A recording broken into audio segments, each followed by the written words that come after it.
Mother டிவியின் அன்பு நேயர்கள் அனைவருக்கும் பொண்டி மாதா பசிலிக்காவிலிருந்து வணக்கங்களும் வாழ்த்துகளும் ஜெபங்களும். யூபிலி 2025 ஆண்டு நமக்கு தரப்பட்டிருக்கிறது. யூபிலி என்ற வார்த்தையை கேட்டாலே நமக்கு ஒரு மகிழ்ச்சி, ஒரு நிகழ்வு, நமக்கு உற்சாகத்தையும் உறவையும் கொடுக்கக்கூடிய நிகழ்வாக நாம் நினைத்து கொண்டிருக்கின்றோம். நம்மிடத்திலே பலருக்கு அது ஜூபிலி என்றவுடன் விருந்தினர்களை அழைப்பது, அவர்களோடு சிறிது நேரத்தை செலவிடுவது, உண்பது, திரும்பி அனுப்புவது, இதை வாடிக்கையாக வைத்திருக்கிற நாட்களிலே திருத்தந்தை அவர்கள் இந்த 2025 ஆண்டிற்கான ஜூபிலி என்பது மேலோட்டமாக நாம் சந்திக்கின்ற ஜூபிலி போன்றது அல்ல. மாறாக ஜூபிலி என்பது முழுமையானதாக, முழு நிறைவை கொடுக்கக்கூடியதாக இருக்க வேண்டும் என்ற சிந்தனையிலே இந்த யூபிலி ஆண்டை ஆண்டவர் இயேசுவை பின்பற்றி நடக்கின்ற அனைத்து பிள்ளைகளும் பின்பற்றி வாழ வேண்டும் என்ற சிந்தனையோடு இந்த ஆண்டினை நமக்காக கொடுத்திருக்கிறார்கள். இப்போ இந்த யூபிலி ஆண்டு நாம் நல்ல விதத்தில் செய்வதற்கு சில காரியங்களை நாம் முன்னெடுக்க வேண்டும். அதற்காக இந்த யூபிலி ஆண்டிலே நாம் செய்ய வேண்டிய செயல்களை சில சொல்லாடல்களின் வழியாக நாம் தெரிந்து கொள்ள வேண்டும்.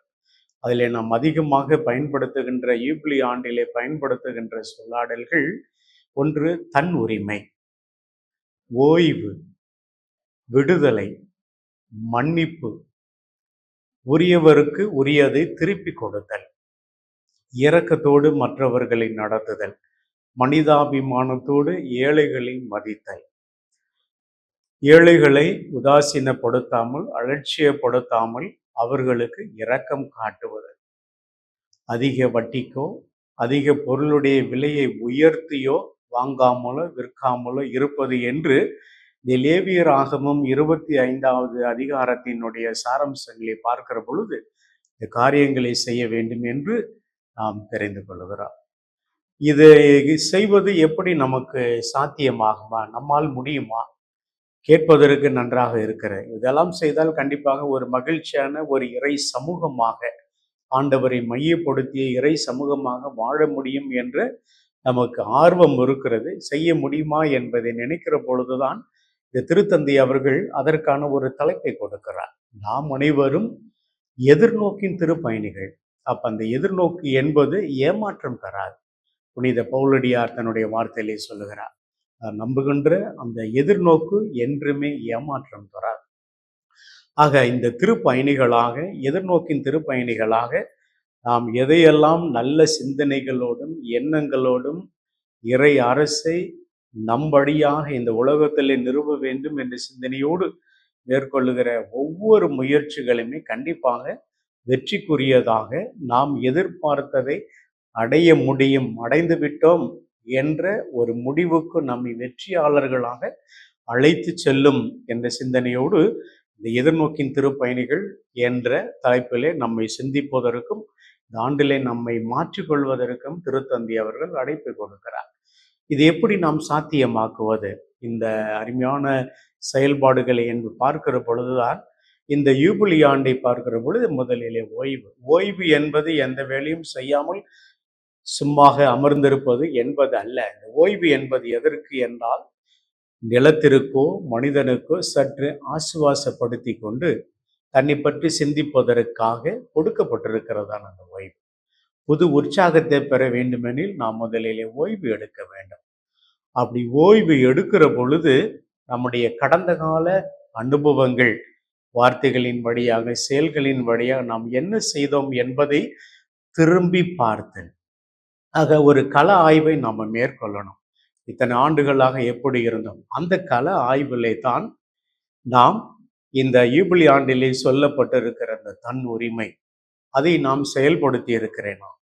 எனக்கு என்பதை வேண்டுமென்று ஏற்றுக்கொள்ளுகிற நான், மற்றவர்கள் எனக்கு கொடுக்க வேண்டும் என்பதை எதிர்பார்க்கிற நான், அதே உணர்வோடு நான் மகிழ்ச்சியாக மன நிறைவோடு திருப்தியாக வாழ வேண்டும், எனக்கு உள்ளதெல்லாம் வேண்டும் என்று எதிர்பார்க்கிற நான், அதே உணர்வோடு மற்றவர்களுக்கும் கிடைக்க பெறுகிறதா என்பதிலே நான் தெளிவாக கடந்த நாட்களிலே நான் வாழ்ந்திருக்கிறேன், நான் மன்னித்திருக்கிறேன். என் உடன் பணி செய்கிற அல்லது எனக்கு கீழ் பணி செய்கிற பணியாளர்களை நான் எவ்விதம் நடத்தி இருக்கிறேன்? அவர்களை மனிதாபிமானத்தோடு நடத்தி இருக்கிறேனா? சுயமரியாதை உள்ளவர்களோடு நடத்தி இருக்கிறேன்? அல்லது ஆணவத்தோடும் என்னுடைய அதிகாரத்தை வெளிப்படுத்த வேண்டும் என்ற சிந்தனையோடு பணியாளர்களை நான் நடத்தி இருக்கிறேனா என்பதையெல்லாம் சிந்தித்து பார்க்க வேண்டும். இயலாதவர்கள், முடியாதவர்களுக்கு என்னால் என்ன உதவியை நான் செய்திருக்கிறேன்? நானோ என்னுடைய குடும்பமோ என்ன உதவியை நாங்கள் சமூக அக்கறையோடு நாங்கள் செய்திருக்கிறோம்? ஒரு பொருளை நாங்கள் திரும்பி ஒப்படைக்கிற போல் அதன் கொடுக்கக்கூடிய மகிழ்ச்சியை எவ்வளவு நாங்கள் அனுபவித்திருக்கிறோம்? நான் கடன்பட்டால் அதை ஒருவர் திரும்பி தருகிற பொழுது எனக்கு எவ்வளவு மகிழ்ச்சி உண்டாகும்? என்னுடைய பொருள் எனக்கு திரும்ப கிடைத்து விட்டது என்ற மகிழ்ச்சி எனக்கு கிடைப்பது போலவே இன்னொருவருடைய பொருள் அவருக்கு உரித்தான பொருள் திரும்ப கிடைப்பதிலே நானும் மற்றவர்களும் சேர்ந்து ஒத்துழைப்பு கொடுக்கிற பொழுது அந்த தனி நபரிடத்திலோ அந்த குடும்பத்திலோ எவ்வளவு மகிழ்ச்சி உண்டாகும். அந்த மகிழ்ச்சி அனுபவிப்பதற்கும் கடந்த நாட்களிலே நான் முயற்சி செய்திருக்கிறேனா என்ற சிந்தனையோடு நாம் சிந்தித்து பார்ப்பதற்கும் திருத்தந்தை அவர்கள் நமக்கு அழைப்பை கொடுக்கிறார்கள். விடுதலை, மன்னிப்பு. எவ்வளவோ என்னுடைய வார்த்தைகளினாலே, என்னுடைய செயல்களினாலே எத்தனையோ பேரை நான் காயப்படுத்தி இருக்கிறேன், அழ வைத்திருக்கிறேன். மிகவும் மோசமான நிலையிலே கூட வார்த்தைகளை கூட நான் பயன்படுத்தி இருக்கிறேன். அந்த காயங்களினாலே பாதிக்கப்பட்ட உள்ளங்கள் எத்தனை, இல்லங்கள் எத்தனை, அவர்களுக்கு என்னால் என்ன செய்ய போகிறேன் என்ற சிந்தனையும் கொடுக்க வேண்டும். இவ்வாறு என்னுடைய மகிழ்ச்சியை தாண்டி பிறருடைய மகிழ்ச்சி, அந்த பிறருடைய மகிழ்ச்சியிலே இறை மகிழ்ச்சியும் இருக்கிறது, இறை ஆசிரியம் இருக்கிறது என்ற சிந்தனையோடு கடந்த நாட்களிலே ஒரு கிறிஸ்துவனாக என்னுடைய வாழ்வு எப்படி இருந்தது என்பதை சிந்தித்து பார்ப்பதற்கும் திருத்தந்தை அவர்கள் அழைப்பு கொடுக்கிறார். அப்படி சிந்தித்து பார்க்கிற பொழுது எனக்கு ஒரு அருமையான பாடம் அங்கே கொடுக்கப்படுகிறது. எதையெல்லாம் செய்திருக்கிறேனோ அதற்காக நான் நன்றி சொல்றேன். ஒருவேளை என்னுடன் பணி செய்கிற என்னோடு இருக்கிறவர்களை மதித்து என்னை போலவே அவர்களும் மதிப்பிற்கும் மரியாதைக்கும் உரியவர்கள் என்ற சிந்தனையோடு மனிதாபிமானத்தோடும் நட்போடும் பாசத்தோடும் அவர்களோடு நான் நடந்திருந்தேன் என்றால் அதற்காக நம்மை பற்றி கடவுளுக்கு நன்றி சொல்வதற்கும், ஒருவேளை மனிதாபிமானம் இல்லாமல், இரக்க குணம் இல்லாமல், மன்னிக்கின்ற மனம் இல்லாமல், அலட்சியத்தோடும் ஆணவத்தோடும் அதிகாரத்தை வெளிப்படுத்துகின்ற, அடக்கி ஆள வேண்டும் என்ற சிந்தனையோடு என்னுடைய பண்புகள் செயல்கள் இருந்தால் அதை நான் திருத்திக் கொள்வதற்கும் இந்த யூபிலி ஆண்டு எனக்கு வாய்ப்பு கொடுக்கிறது. இயலாதவர்கள், முடியாதவர்கள், இன்று மாற்றுத்திறனாளிகள், வயதானவர்கள், ஆதரவற்றவர்கள், சிறு பிள்ளைகள் என்று எத்தனையோ பேர் நம்முடைய அன்பிற்காகவும் ஆதரவிற்காகவும் ஒரு மனித நேயத்தோடு நாம் கொடுக்கக்கூடிய பாசத்திற்காக காத்து கொண்டிருக்கிறார்கள். பொருளை இழந்து, அருளை இழந்து, பாதுகாப்பை இழந்து எத்தனையோ உள்ளங்கள் இயங்கிக் கொண்டிருக்கிற அந்த நேரத்தில் இந்த யூபிலி ஆண்டு எனக்கு ஒரு அருமையான பாடத்தை கொடுக்கிறது. இவ்வளவு திறமையும் அருளையும் உடல் பலத்தையும் வலிமையும் கடவுள் உனக்கு கொடுத்திருக்கிறார். உன்னால் முடிந்ததை, யாருக்கெல்லாம் உன்னால முடியுமோ அவர்களுக்கு உன்னால் முடிந்ததை கொடு. அது வார்த்தையாக இருக்கலாம், உன்னுடைய உடனிருப்பாக இருக்கலாம், பணமாக இருக்கலாம், பொருளாக இருக்கலாம்.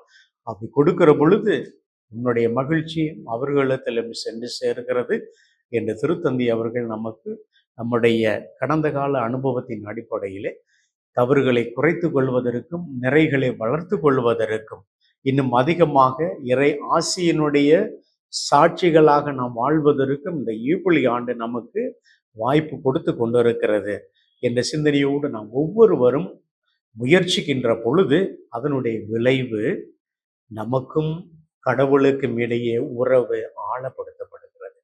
கடவுள் அப்படி பார்க்கிற பொழுது இந்த செயல்களை செய்கிற பொழுது எனக்காக இந்த காரியத்தை செய்திருக்கிறார், எனக்காக சின்னஞ்சிறிய சகோதரர்களுக்காக என் பிள்ளைக்காக நீ செய்திருக்கிறாய், உன்னால் முடிந்ததை கொடுத்திருக்கிறாய், என்னை மகிழ்ச்சி படுத்தி இருக்கிறாய் என்று ஆண்டவருடைய சாட்சிகளாக நாம் வாழ்ந்திருக்கிறோம் என்ற திருப்தியையும், உறவுகளை நாம் உதாசீனப்படுத்தி இருந்தால் அதற்காக மனம் வருந்தி மன்னிப்பு கேட்டு மீண்டுமாக நம்முடைய உறவுகள், அது பெற்றோராகவோ உடன் பிறந்தவர்களோடோ நண்பர்களோடோ ஊரிலே உள்ள உறவுகளோடோ அல்லது பணி செய்கின்ற இடத்திலோ அந்த உறவுகளோடு நம் உறவை புதுப்பித்துக் கொள்ளுகிற பொழுது நம்முடைய தவறுகளை குறைத்து களைந்து அவர்களை ஏற்றுக்கொண்டு நம்மால் முடிந்ததை செய்கிற பொழுது நமக்கும் அவருக்கும் உள்ள உறவும் நமக்கும் நம்முடைய சகோதர சகோதரிகளும் இடையே உள்ள உறவு ஆழப்படுத்தப்படுகிறது.